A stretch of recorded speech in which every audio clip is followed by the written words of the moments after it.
because, you know, this video clearly hasn't been done to death.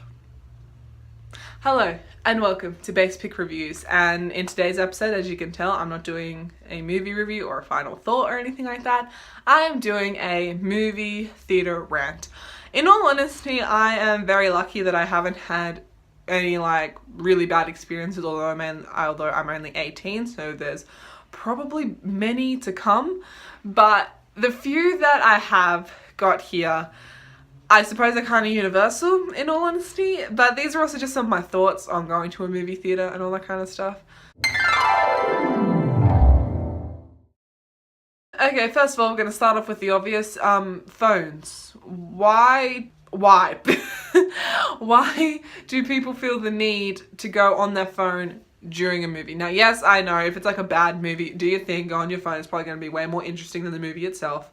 But the way I see it, the reason why, even when I'm at home on Netflix watching a movie, even if it's really bad, I don't go on my phone because I just think writers of the movie, the creators of the movie, the actors, all this kind of stuff, put in so much work for it. Yes, you can sometimes tell that they don't care, but they still put their hard work into this. This is their passion. This is what they want to do with their lives. And I feel like the least you could do is show some respect to them and not go on your phone and not get incredibly bored in the first like 10 minutes, when, let's be real, the first 10 minutes of like any movie is kind of boring because they're trying to develop the characters and all that kind of stuff.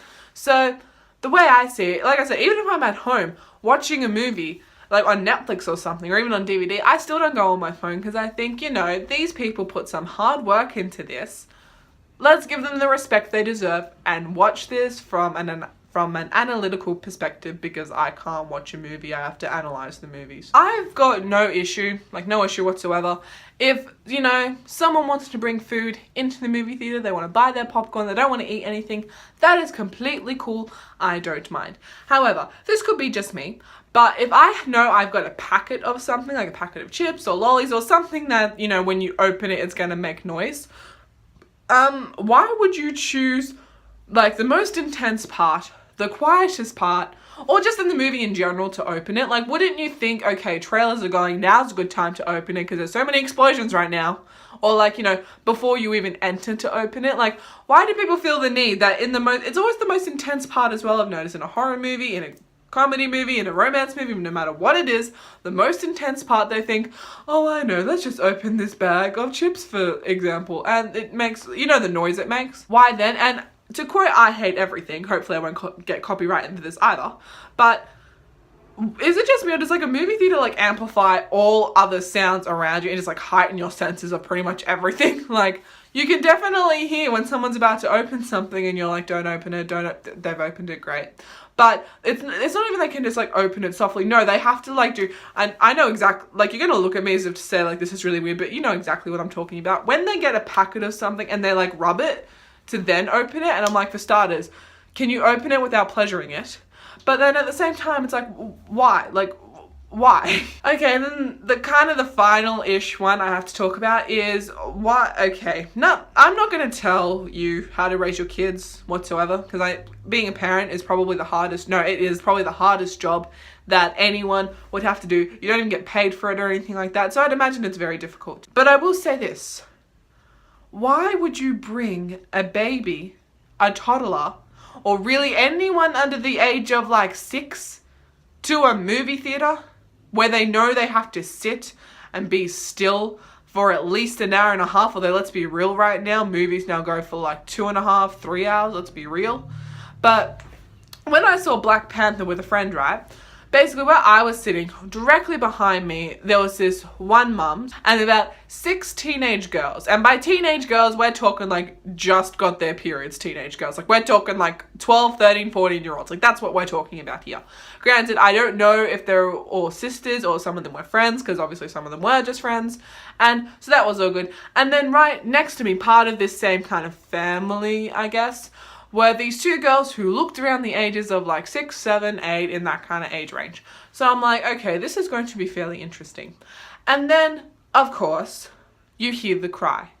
You know the cry, the baby cry. And this is what I want to point out. This was in Black Panther.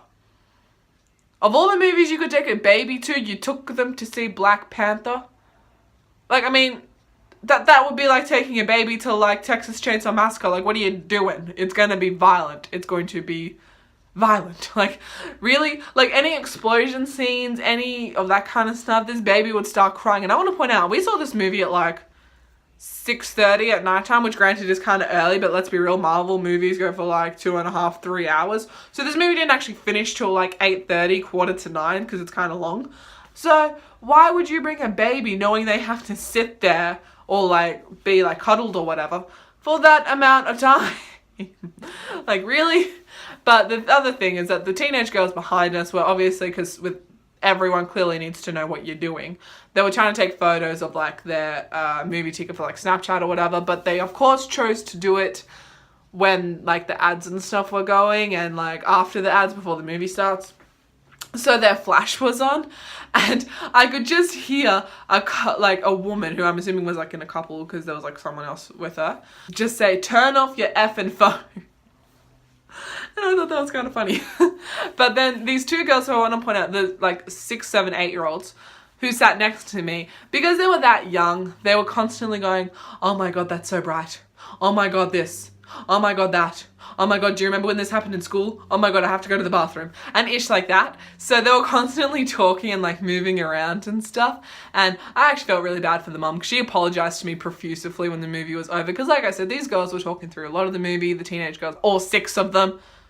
All 6 of the teenage girls left for some reason to do something and then came back. Parents who have got babies and kids and stuff, maybe this is just me, but I would personally wait until they were like 5, 6 or 7 to take them to a movie, if that makes sense. But if you know they're kind of, gonna talk a little bit, maybe don't take them to like a Marvel movie, take them to, a kids movie, which is the other thing I don't understand. How the heck did they even get in? Like, to my knowledge, Black Panther's rated like M or MA. It's probably not MA, but related M.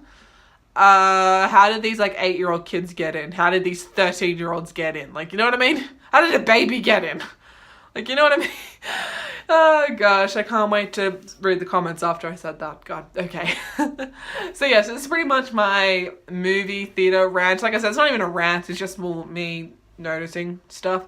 So, I don't really know what you're going to make of this video. This is not me complaining whatsoever. I still love going to movies. I still love movies and all that kind of stuff. So, yeah. But at the end of the day, this is just my opinion. Art is subjective, so don't be too protective. Basspick out.